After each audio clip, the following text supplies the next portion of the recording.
खेसारी लाल के ब्लास्ट गाना है, जिस गाना के नाम है आपको तो टेढ़ा। एक गाना ब्लास्ट और धमाल बवाल भोजपुरी इंडस्ट्री में मचा रहा है। खेसारी लाल के एक गाना दूसरा गाना आ गया है, जिस गाना का नाम है आपको तो टेढ़ा।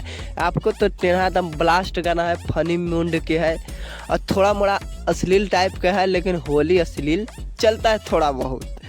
और ऐसा ही गाना चाहिए फनी टाइप के। खेसारी लाल का फनी टाइप के गाना बवाल भोजपुरी इंडस्ट्री में मचले रहता है, और मचाएगा क्यों नहीं। खेसारी लाल जब लाते न हैं तो धमाल और बवाल भोजपुरी इंडस्ट्री में मचा के रख देते हैं।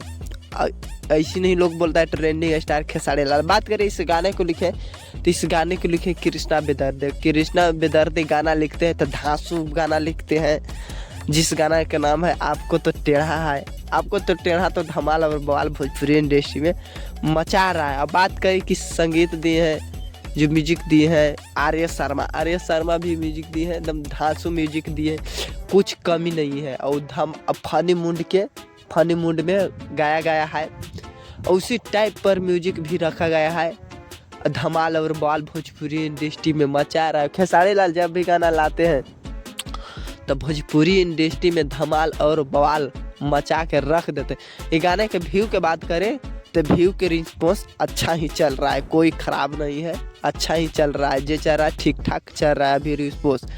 अभी तो रिस्पॉन्स धरना बाकी है, अभी तो उतना सब पूजा उजा में लगल है, उतना भी रिस्पॉन्स अभी थोड़ा बहुत नहीं मिलेगा, लेकिन मिलेगा। धमाल और बवाल भोजपुरी इंडस्ट्री में ये गाना मचा सकता है। जो फनी मूड के हर कोई सुनना चाहता है, और फनी मूड में गाना है ये खेसारी लाल के। फनी मूड के कोई भी गाना उठा के देख ले, फिल्म में उठा के देख ले, एकदम सब बवाल गाना है फनी मूड के। अब फनी मूड में चाहता है खेसारी लाल के गाना, अब फनी मूड के जो रहता है खेसारी लाल के गाना, वो भी गाना चाहे फिल्म